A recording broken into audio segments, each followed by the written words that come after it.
प्रदेश शिक्षक पात्रता परीक्षा यानी कि यूपी टेट 2021 के लिए एडमिट कार्ड जारी किए जा चुके हैं। उत्तर प्रदेश बेसिक शिक्षा परिषद की वेबसाइट updeled.gov.in पर जाकर अभ्यर्थी अपने एडमिट कार्ड को डाउनलोड कर सकते हैं।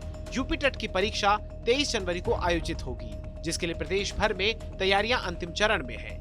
ये परीक्षा पहले 28 नवंबर 2021 को आयोजित होनी थी, लेकिन प्रश्न पत्र लीक होने के कारण इसे स्थगित कर दिया गया था। इस बार ये परीक्षा को लेकर ज्यादा सख्ती की जा रही है। प्रयागराज में बेरोजगार नौजवानों ने योगी सरकार का पिंडदान करने की कोशिश की, लेकिन पुलिस ने छात्रों को पकड़ लिया। पिंडदान करने के लिए नौजवानों ने सिर भी मुंडवा लिया था।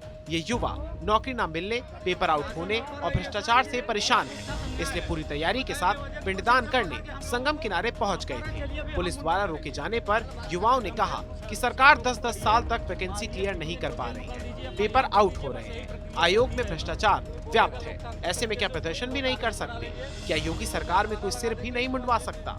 क्या सिर मुंडवाने का अधिकार केवल मुख्यमंत्री जी को ही है? फिलहाल गिरफ्तार किए गए छात्रों को पुलिस ने छोड़ दिया है। यूपी के लिए कांग्रेस ने घोषणा पत्र जारी कर दिया है। घोषणा पत्र का नाम भर्ती विधान रखा गया है। कांग्रेस के घोषणा पत्र में महिलाओं और युवाओं पर फोकस है। कांग्रेस ने वादा किया है कि उनकी सरकार बनी तो 20 लाख लोगों को सरकारी नौकरी देंगे। प्रियंका गांधी ने कहा कि प्राथमिक शिक्षकों के 1,50,000 और माध्यमिक शिक्षकों के 38,000 पद खाली हैं, जिन्हें सरकार बनने के बाद भरा जाएगा। कांग्रेस ने यह भी वादा किया है कि पुलिस विभाग में 1 लाख भर्तियां होंगी। यूपी में कांग्रेस का सीएम चेहरा कौन होगा, इस पर प्रियंका गांधी ने कहा कि मैं ही चेहरा हूँ। आपको किसी और का चेहरा दिख रहा है यूपी में कांग्रेस पार्टी की तरफ से? जी, तो फिर तो आप ही चेहरा है, मतलब दिख तो रहा है ना सब जगह मेरा चेहरा। यूपी विधानसभा चुनाव के लिए बीजेपी ने अपना कैंपेन सॉन्ग लॉन्च किया है। कैंपेन सॉन्ग के साथ ही बीजेपी ने एक नया पोस्टर भी जारी किया है। कैंपेन सॉन्ग में यूपी फिर मांगे भाजपा सरकार का नारा दिया गया है। बीजेपी ने लखनऊ में पोस्टर और कैंपेन सॉन्ग लॉन्च किया है। यूपी चुनाव से पहले वोटरों को लुभाने के लिए पार्टी कोई भी कोर कसर छोड़ना नहीं चाहती है। यही वजह है कि नया कैंपेन सॉन्ग जारी किया गया है। हमने जो कहा सो करके दिखाया। भारत की आस्था का सम्मान नमामि गंगे परियोजना के माध्यम से अविरल गंगा, निर्मल गंगा, भव्य और दिव्य कुंभ, रामलला हम आएंगे, मंदिर वहीं बनाएंगे, वह भी कार्य पूरा हुआ। और काशी विश्वनाथ धाम भी डबल इंजन की सरकार ने प्रधानमंत्री मोदी जी के नेतृत्व में करके दिखाया है। कैराना विधानसभा सीट से नाहिद हसन की बहन इकरा हसन ने नामांकन पत्र दाखिल किया। शामली जिला कलेक्ट्रेट में जाकर निर्दलीय प्रत्याशी के रूप में इकरा ने नामांकन किया। कैराना से समाजवादी पार्टी ने नाहिद हसन को उम्मीदवार बनाया है, लेकिन गैंगस्टर एक्ट में उनकी गिरफ्तारी के बाद उनकी बहन ने निर्दलीय नामांकन कर दिया है।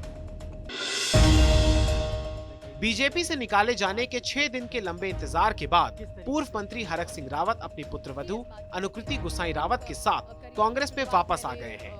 पूर्व मुख्यमंत्री हरीश रावत की नाराजगी के चलते लग रहा अड़ंगा दूर हो गया है। दिल्ली में उनके कांग्रेस में शामिल होने के मौके पर हरीश रावत भी मौजूद रहे। इस मौके पर हरक सिंह रावत ने कहा कि 2016 में कांग्रेस सरकार से बगावत दुर्भाग्यपूर्ण थी। वो बगैर शर्त पार्टी में शामिल हुए हैं। अब कांग्रेस को सत्ता में लाना ही उनका लक्ष्य है। बताया जा रहा है कि पार्टी उनकी पुत्रवधू अनुकृति को लैंसडाउन से टिकट दे सकती है। उत्तराखंड में कांग्रेस की पूर्ण बहुमत की सरकार आएगी, भाजपा की विदाई होगी, ये सुनिश्चित है। अमेठी में 2 बाइकों की आमने सामने की टक्कर हो गई। हादसे में दोनों बाइक चालकों की मौके पर ही मौत हो गई, जबकि एक महिला गंभीर रूप से घायल है। मौके पर पहुंची पुलिस ने ग्रामीणों की मदद से महिला को अस्पताल पहुंचाया। हादसा मोहनगंज थाना क्षेत्र के पूरे पंडित लोधवरिया गांव के पास हुआ। प्रदेश में विधानसभा चुनाव आते ही नेताओं की वादाखिलाफी के खिलाफ जनता में गुस्सा भी देखा जा सकता है। दरअसल बीसलपुर विधानसभा इलाके के गांव मानपुर जलालपुर में ग्रामीणों ने रोड नहीं तो वोट नहीं के पोस्टर और होर्डिंग गांव के चारों तरफ चस्पा किए हैं। ग्रामीणों का कहना है कि गांव में मेन रोड 25 वर्षों से बदहाल है। चुनाव के समय नेता सड़क निर्माण का वादा 25 वर्षों से लगातार कर रहे हैं, लेकिन आज तक गांव की मेन सड़क का निर्माण नहीं हो सका है। सैकड़ों बार शिकायत भी की, लेकिन नतीजा कुछ नहीं निकला। इस वजह से मजबूरन ग्रामीणों ने रोड नहीं तो वोट नहीं के होर्डिंग चस्पा कर चुनाव बहिष्कार करने का निर्णय लिया है। कोई सरकार बनती है कोई देखने नहीं आता यहाँ। रोड तो हो गया 1998 बना था, अभी तो कोई रोड की रिपेयरिंग भी नहीं हुई ना बना है। किसान नेता राकेश टिकैत लखीमपुर खीरी पहुंच गए। यहां उन्होंने कहा कि जो किसान जेल में गए हैं उनसे मिलूंगा। टिकैत ने कहा, लखीमपुर में मेरे 3 काम हैं। जेल गए किसानों के परिजनों से मिलना, डीएम और एसपी से मुलाकात कर तिकोनिया हिंसा जांच की जानकारी लेना और इस केस में अभी तक क्या प्रोग्रेस हुई है ये जानना। तिकोनिया हिंसा में केंद्रीय मंत्री अजय मिश्र टेनी का बेटा जेल में है। एसएसपी यहाँ के डीएम साहब से इनसे मिलेंगे, क्योंकि यही सारी बातें बताएंगे आगे इनका क्या कार्रवाई चल रही है।